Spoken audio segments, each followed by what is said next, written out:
नमस्कार दोस्तों, welcome to व्योशाग्वाप।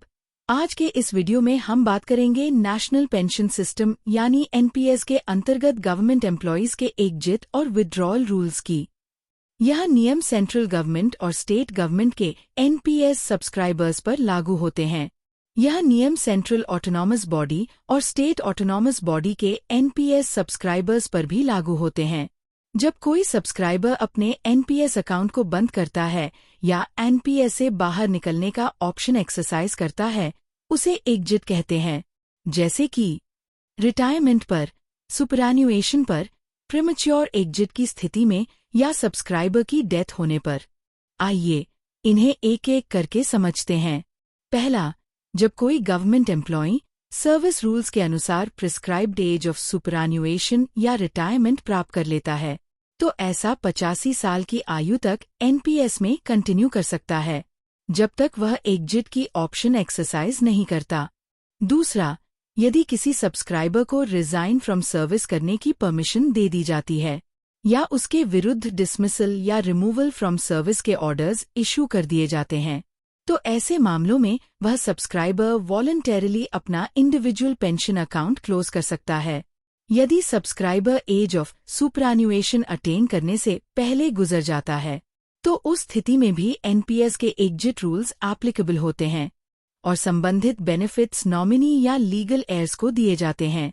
Way cases जहां सब्सक्राइबर मिसिंग हो और भारतीय साक्ष्य अधिनियम 2023 के प्रोविजंस के अनुसार प्रिज्यूम डेड माना जाता है, ऐसी स्थिति में भी एग्जिट और विड्रॉल के प्रोविजंस लागू होते हैं।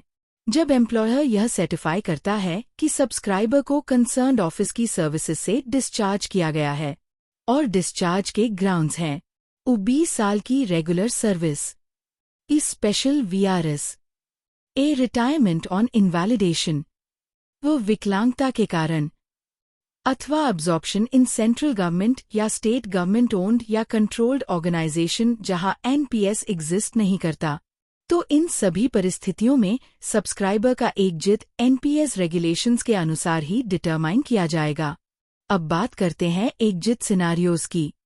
पहला, जब कोई government employ applicable service rules के अनुसार सुपरएन्युएशन या रिटायरमेंट की आयु प्राप्त करता है। दूसरा, डिस्चार्ज फ्रॉम सर्विस के मामले में, यदि अक्यूमुलेटेड पेंशन वेल्थ 8 लाख रुपए या उससे कम है, तो सब्सक्राइबर को पूरा अक्यूमुलेटेड पेंशन वेल्थ को लंप सम के रूप में विथड्रॉ करने की अनुमति होती है। सब्सक्राइबर यदि चाहें तो अपनी चॉइस के अनुसार पीडब्ल्यू का 60% लंप सम निकाल सकता है और रिमेनिंग 40% अमाउंट से एन्युटी परचेस कर सकता है। यदि अक्यूमुलेटेड पेंशन वेल्थ 8 लाख रुपए से अधिक लेकिन 12 लाख रुपए या उससे कम है, तो सब्सक्राइबर को अधिकतम 6 लाख रुपए तक लंप सम में विथड्रॉ करने का विकल्प होगा और शेष अक्यूमुलेटेड पेंशन वेल्थ को कम से कम 6 वर्षों के लिए सिस्टमैटिक यूनिट रिडेम्पशन या एन्युटी के रूप में अवेल करने का विकल्प होगा। अतिरिक्त विकल्प के रूप में सब्सक्राइबर अपनी चॉइस के अनुसार एपीडब्ल्यू का 60% लंप सम निकाल सकता है और रिमेनिंग 40% अमाउंट से एन्युटी परचेस कर सकता है। 12 लाख रुपए से अधिक होने की स्थिति में भी सब्सक्राइबर एपीडब्ल्यू का 60% लंप सम विथड्रॉ कर सकता है और रिमेनिंग 40% अमाउंट से एन्युटी परचेस कर सकता है। यदि सब्सक्राइबर को सर्विस से रिजाइन करने की अनुमति मिलती है या डिसमिसल या रिमूवल फ्रॉम सर्विस के ऑर्डर्स इशू किए जाते हैं, तो सब्सक्राइबर अपना individual pension account voluntarily close कर सकता है। ऐसे मामले में यदि सब्सक्राइबर की अक्यूमुलेटेड पेंशन वेल्थ 5 लाख रुपए या उससे कम है, तो सब्सक्राइबर को पूरा अक्यूमुलेटेड पेंशन वेल्थ को लंप सम के रूप में विथड्रॉ करने की अनुमति होती है। अतिरिक्त विकल्प के रूप में और 5 लाख रुपए से अधिक होने की स्थिति में भी सब्सक्राइबर एपीडब्ल्यू का 20% लंप सम विथड्रॉ कर सकता है और रिमेनिंग 80% अमाउंट से एन्युटी परचेस कर सकता है। सब्सक्राइबर के सुपरएन्युएशन या रिटायरमेंट से पहले मृत्यु या मिसिंग पर्सन प्रिज्यूम डेड की स्थिति में नॉमिनी या लीगल एयर्स को, जैसा एप्लीकेबल हो, फंड सेटलमेंट किया जाएगा। यदि अक्यूमुलेटेड पेंशन वेल्थ 8 लाख रुपए या उससे कम है, तो नॉमिनी या लीगल एयर्स को पूरा अक्यूमुलेटेड पेंशन वेल्थ को लंप सम के रूप में विथड्रॉ करने की अनुमति होती है। नॉमिनी या लीगल एयर्स यदि चाहें तो अपनी चॉइस के अनुसार पीडब्ल्यू का 20% लंप सम निकाल सकता है और रिमेनिंग 80% अमाउंट से एन्युटी परचेस कर सकता है। यदि अक्यूमुलेटेड पेंशन वेल्थ 8 लाख रुपए से अधिक लेकिन 12 लाख रुपए या उससे कम है, तो नॉमिनी या लीगल एयर्स को अधिकतम 6 लाख रुपए तक लंप सम में विथड्रॉ करने का विकल्प होगा और शेष अक्यूमुलेटेड पेंशन वेल्थ को कम से कम 6 वर्षों के लिए सिस्टमैटिक यूनिट रिडेम्पशन या एन्युटी के रूप में अवेल करने का विकल्प होगा। अतिरिक्त विकल्प के रूप में नॉमिनी या लीगल एयर्स अपनी चॉइस के अनुसार एपीडब्ल्यू का 20% लंप सम निकाल सकता है और रिमेनिंग 80% अमाउंट से एन्युटी परचेस कर सकता है।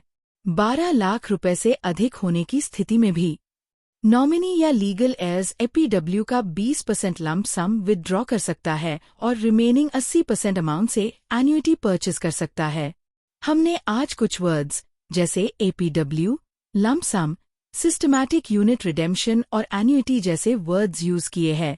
आइए उसका अर्थ भी समझ लिया जाए। पहला, accumulated pension wealth APW, NPS account में जमा कुल राशि जिसमें एम्प्लॉय कंट्रीब्यूशन, एम्प्लॉयर कंट्रीब्यूशन और रिटर्न्स दोनों शामिल होते हैं। दूसरा, लंप सम।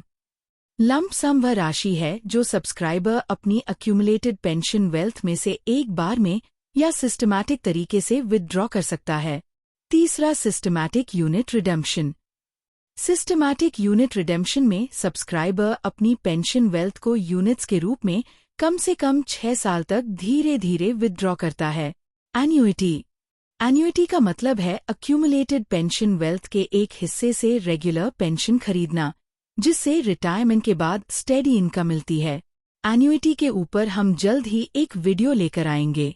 तो दोस्तों, ये थे एनपीएस के अंतर्गत गवर्नमेंट एम्प्लॉयज के लिए एनपीएस एग्जिट के क्लियर और लीगली डिफाइंड नियम। यह नियम सब्सक्राइबर प्रोटेक्शन, रिटायरमेंट सिक्योरिटी और सिस्टमैटिक पेंशन पेआउट को ध्यान में रखकर बनाए गए हैं। अगर आपको ये वीडियो हेल्पफुल लगा हो तो हमें ग्रो करने में हेल्प करें। Please do like and subscribe. Thank you.